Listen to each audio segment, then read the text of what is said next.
Hey folks, welcome to another episode of Cutter One. I am your host, Jay, just Jay, your resident troublemaker and your resident culture warrior. I hope all you beautiful badasses are doing well. I hope you're having a good week so far. It's weird, you have that long holiday weekend and then, trying to get back to the day-to-day. It's a little bit weird, a little bit bizarre, but, it's what we do, right? Anyway, I just came across this article. It's actually an article. It's a couple of days old, but I just came across it now. And it sort of illustrates a point that I made in one of the other videos that I posted yesterday regarding how Rings of Power is going to affect how Lord of the Rings and Tolkien's work is viewed, both in book form and in previous adaptations, i.e. Peter Jackson's films. And this article sort of goes right to that. So I wanted to touch on this, and let's take a look. Let's take a deep dive and see what they got to say.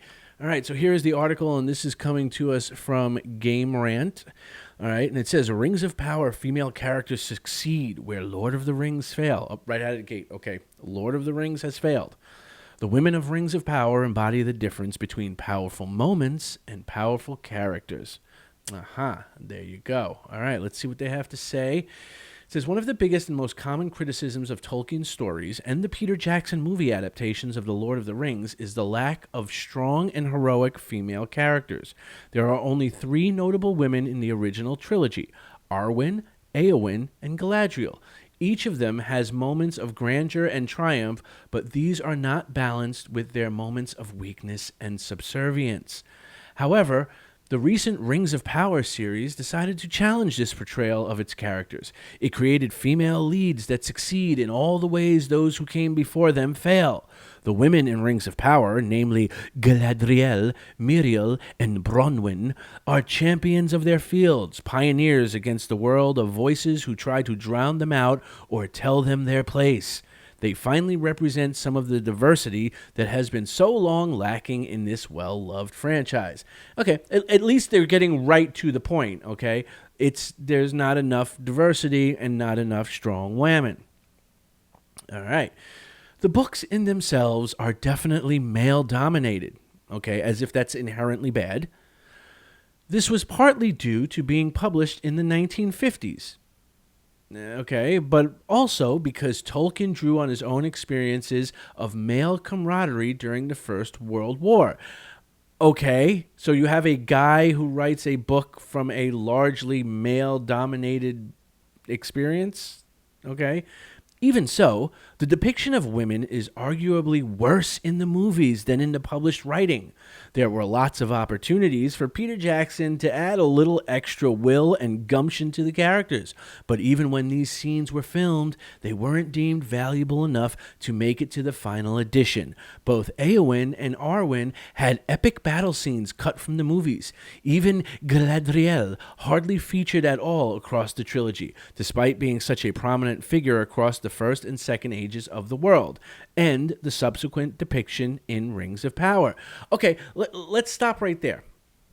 So what they're saying is that they're partially taking exception to the books, right? To the lack of strong, independent females with agency, okay, in the books. But they're willing to concede, well, it was written at a time when that wasn't the norm, and Tolkien was writing based off of his own experiences. So you wouldn't have gotten the strong, independent woman thing from Tolkien. Okay, fine. I don't think that the strong, independent woman thing needs to only be defined in the way that modern, and I don't want to use the political term, but I guess there's no other way.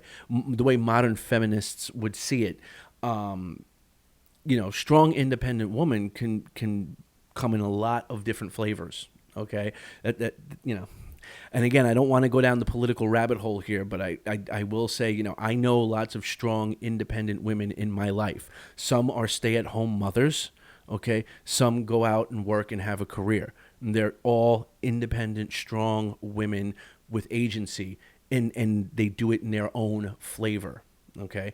So this idea that, you have to portray a woman in a certain way in order for her to qualify as strong and independent and have agency, it to me is a little troublesome. But they're willing to give Tolkien the somewhat pass on this. But Peter Jackson, oh no, no, no. Peter Jackson, according to them, had a lot of opportunities to add a little extra, okay, but he didn't, okay, which is interesting because Peter Jackson made a point of saying he did not want to put his specific views of things like the role of women and women's rights and equality and whatever the social mores of the day were, that him and Fran Walsh, I want to say, but I know I'm screwing the names up. The co-writer, the woman who co-wrote it with him, his partner, they purposely, in his famous interview, says that they left their politics out. They didn't want to put their politics into it. They only wanted it to reflect Tolkien's in the films. But apparently, to this author of this article, that's not good enough, damn it. And she says both Éowyn and Arwen had epic battle scenes cut from the movies. Well, let's take a look at that. The Éowyn battle scene in the Battle of Pelennor Fields is epic, okay, in its own right, okay? But it's not central to the story. Okay, that's just the reality. Éowyn is not the main player. She's not even near being one of the main players of the stories. She's sort of a secondary character that repeatedly shows up. Okay, and in the books, there's more to it. But again, she never breaks from that secondary supporting character. Okay, Arwen, on the other hand, in the movies, okay, is way overrepresented. And I will say this again. Arwen in the movies is overrepresented. If you read the Lord of the Rings books, she shows up twice. I could be wrong. 3 times, okay? All of them, with I think the exception of one, she's a background character. She literally is a background character. Because I remember when I read the books, I was sort of like, and I saw the movies, in Peter Jackson's movies, and I was like, that's not the Arwen from the book, because the Arwen from the book is barely there.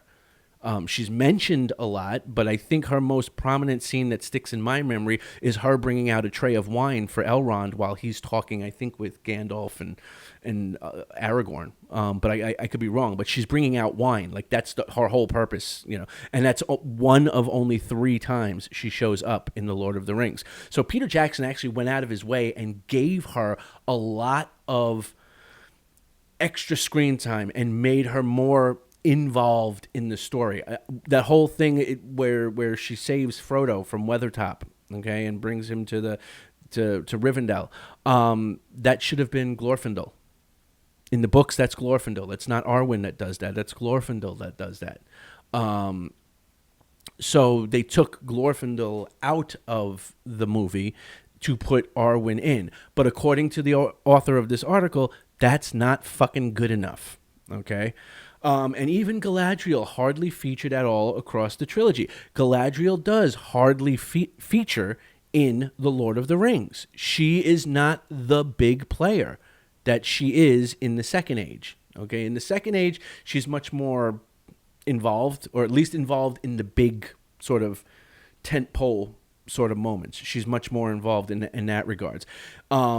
She's fairly accurately represented in Peter Jackson's films. Not perfect, obviously. You know, when you're and other people have said this, and I totally agree with it. You're never going to adapt a book into a movie and have it be perfect, simply because there's limitations on filmmaking that are not applicable to writing a novel. Writing a novel, you can write your novel to be 1,000 pages or 300 pages, depending on you as the author. A filmmaker, there's time constraints, there's budgetary constraints, there are things you may want to do that you just don't have the technical people or the finances to actually pull off, or you may have to edit in order to fit a certain time slot, i.e. a 2.5-hour time slot, because theaters don't want to be running 4-hour movies. Because if they're playing a movie for 4 hours, or they can play 2 2-hour movies, well, they're making more money by selling tickets to 2 2-hour movies than they are to 1 4-hour movie. So they want you to keep it to a certain time limit. So you have to make these hard choices. And there's actually a phrase for it. And again, someone with a filmmaking background, there's a phrase for it. It's called killing your baby.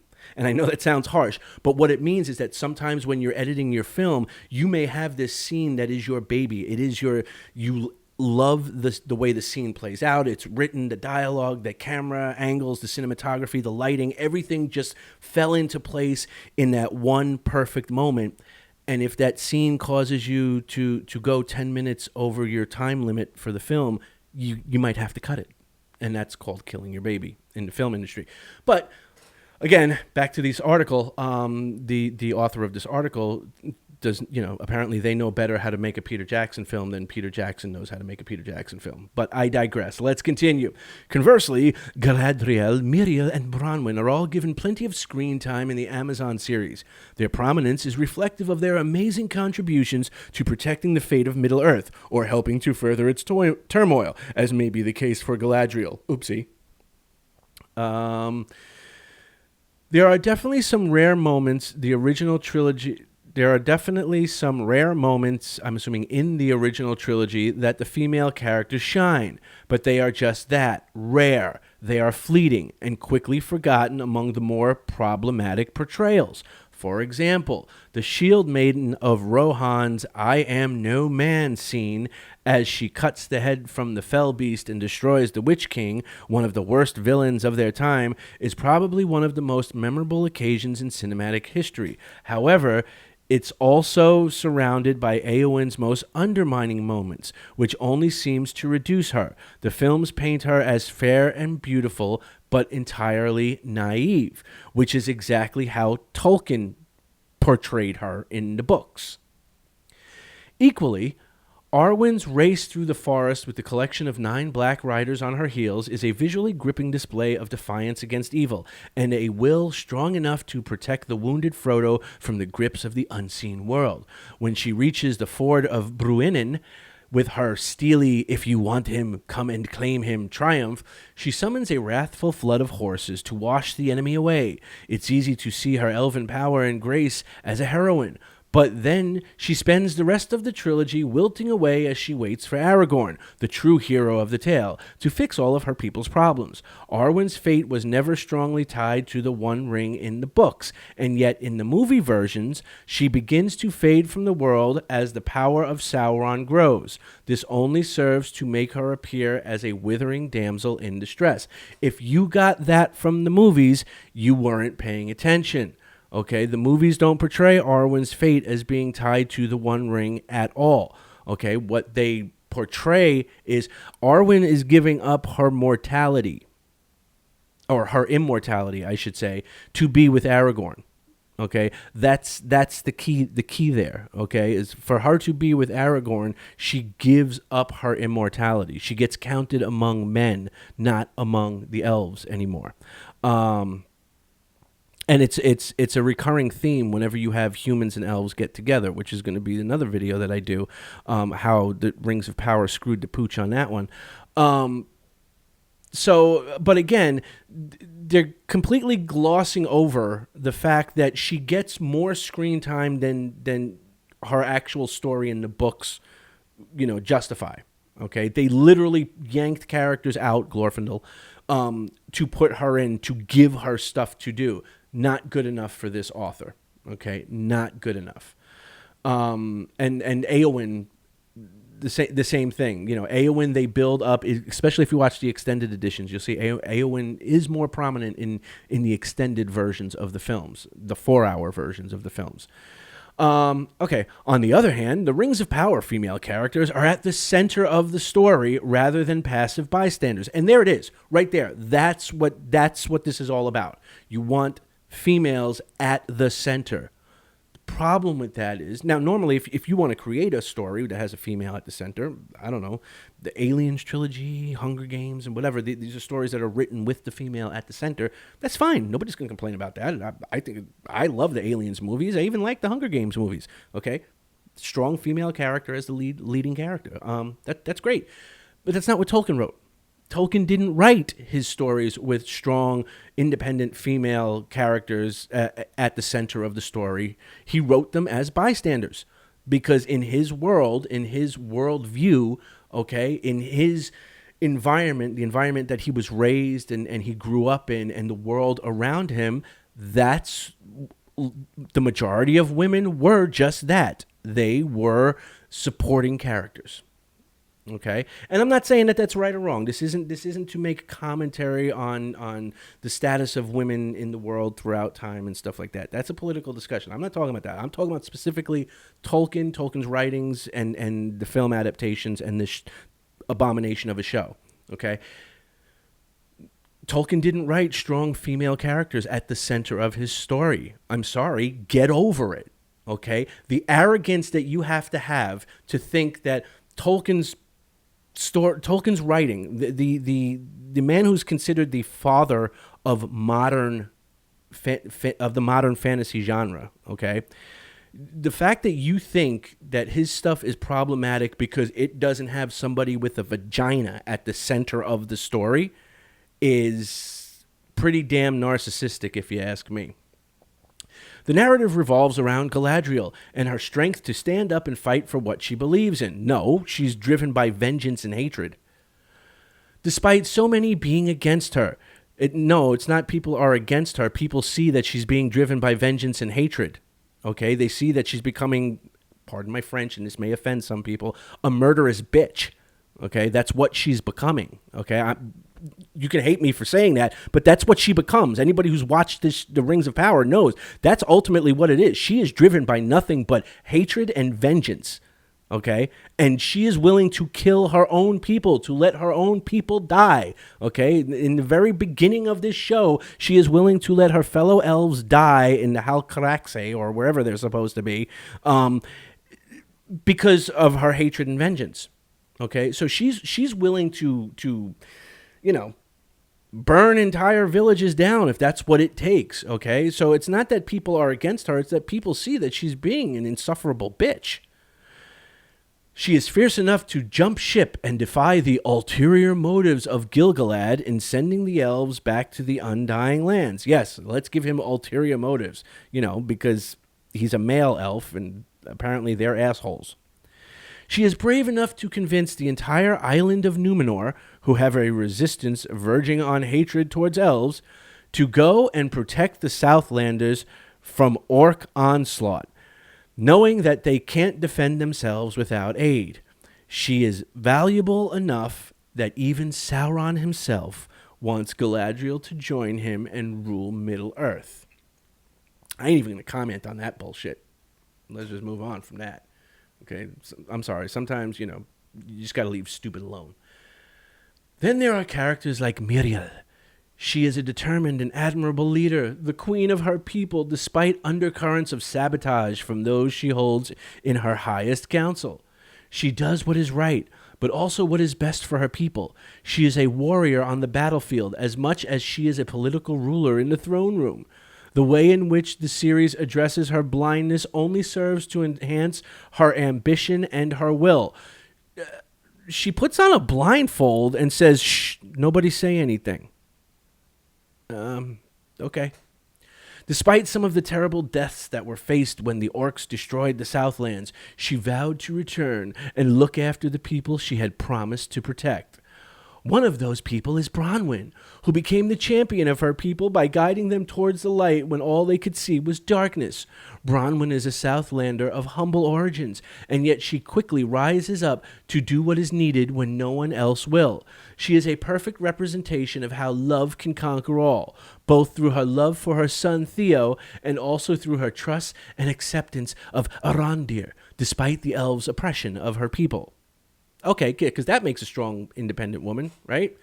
You have this male oppressor. Let's let this sink in. You have this male oppressor,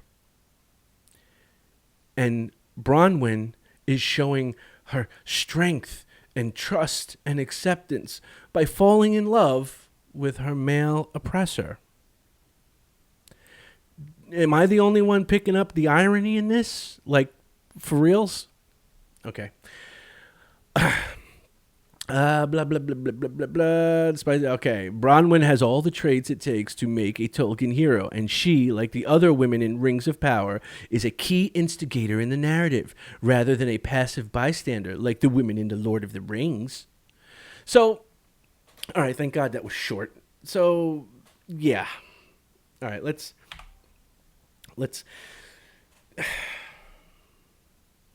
see. Shit like this makes my head hurt. Long story short, this is what I knew was coming. This is when I made the other video and how there are other folks making the argument that, like, no, even if you hate the show, you should want it to succeed because it will bring in more people.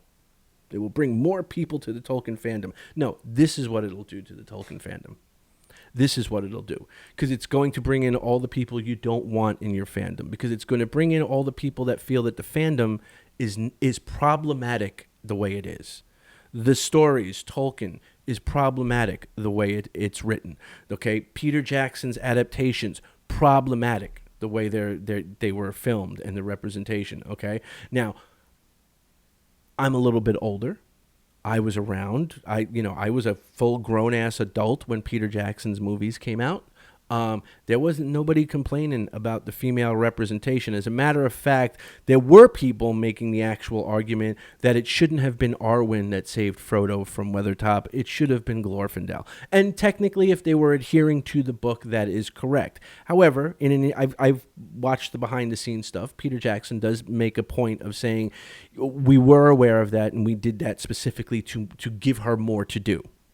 Okay, within the story, and there's nothing wrong with that. Like I said, it doesn't ultimately change anything. Would it have been really cool to see Glorfindel in that scene? Yes, but at the end of the day, does it change the overall story? No.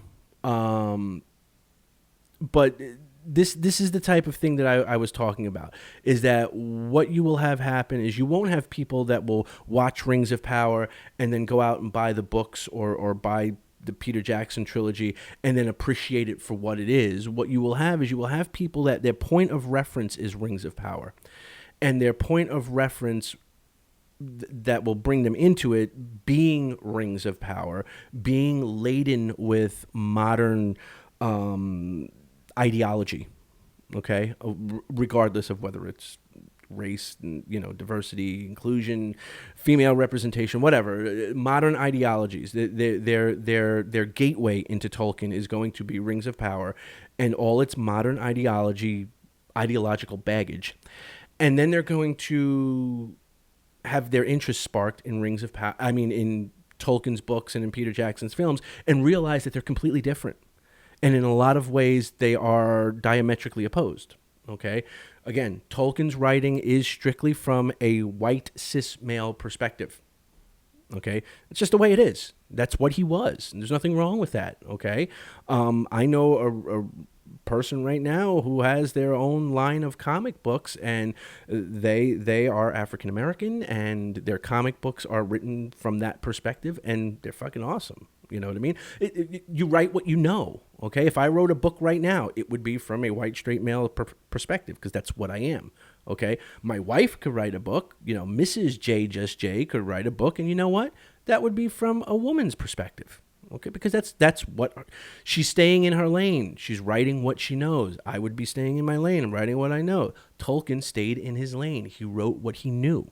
Okay, he wasn't looking to prop up anybody. He wasn't concerned with modern political ideological stances on certain things. He was trying to write a mythology for the people of Britain, for the British people. Okay, and this mythology is based a lot in old world traditions and myths and so on and so forth. And therefore, you're going to have a lot of those old world ideologies, a lot of those old world ways of doing things and viewing things, okay? And the characters within these stories will have specific roles based on those traditions, okay?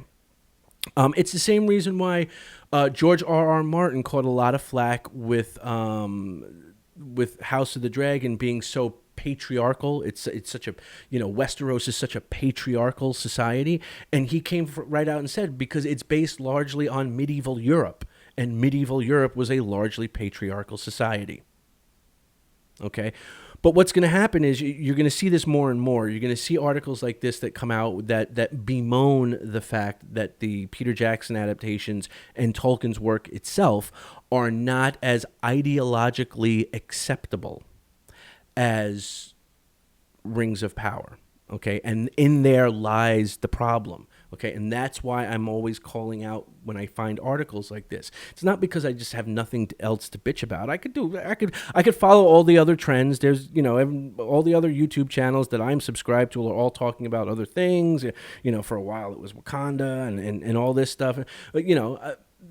But this is what bothers me because, as some of you guys have mentioned in the comments on the previous video, we've seen this. We've seen this with Doctor Who. We've seen this with Star Wars. We've seen this with Star Trek. We see this with the MCU.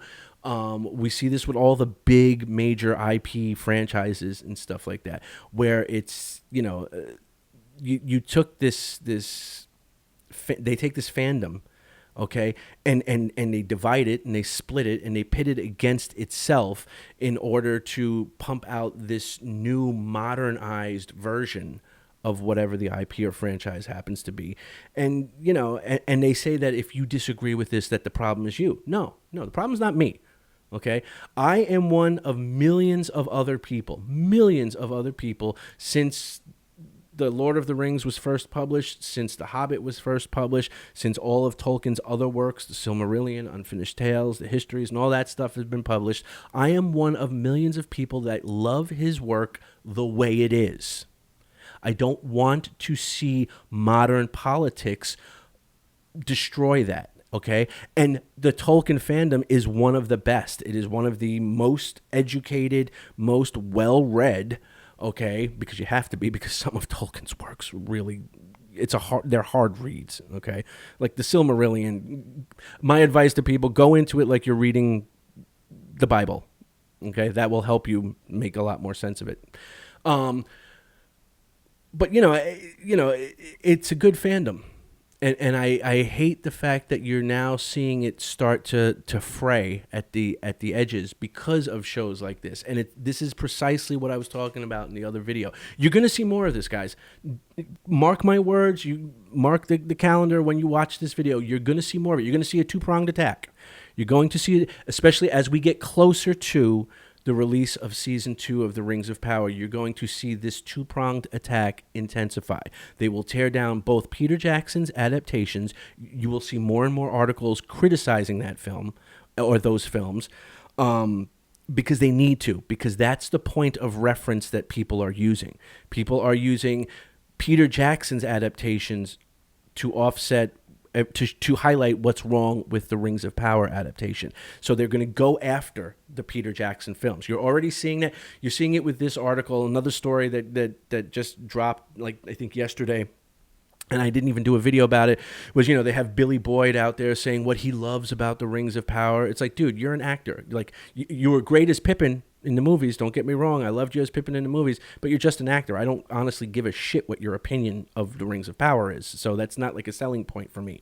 But you're going to see them sort of take swipes at Peter Jackson's films, and you're going to see more and more articles taking swipes at Tolkien himself.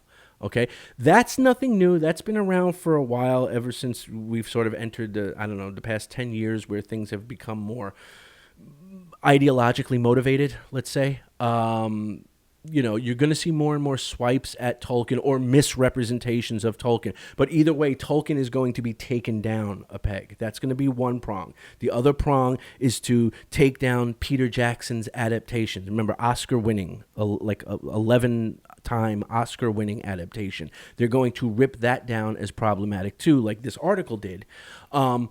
Because those are the two fronts that they have to beat back the fans on so that they can successfully, or in their minds, have a better, more successful run with Season 2 of Rings of Power. So you're going to see more of this. But let me know what you think down in the comments below. Do you think, if you've seen the Peter Jackson adaptation, do you think women got shafted? And I'm not saying that to be funny. I mean, but do you think, that they're not well represented in Peter Jackson's films? And if you've read the books and seen Peter Jackson's adaptation, I'm even more curious as to what your thoughts are on that.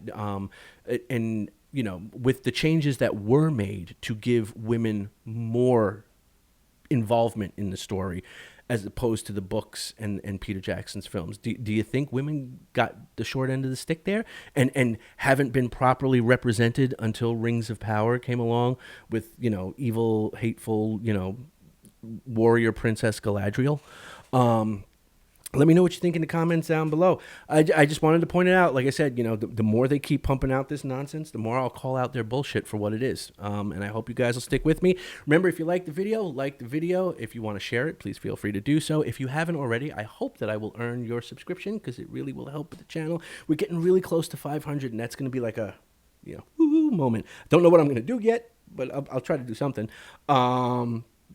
But yeah, so, and if you have subscribed and you're a returning subscriber, thank you so much. I hope I'm keeping it interesting for you, and I'm hoping I'm getting them Tolkien juices going where you're just like, you know what, I'm going to sit down and read these books this weekend because it's been a long time since I've ventured in Middle-earth.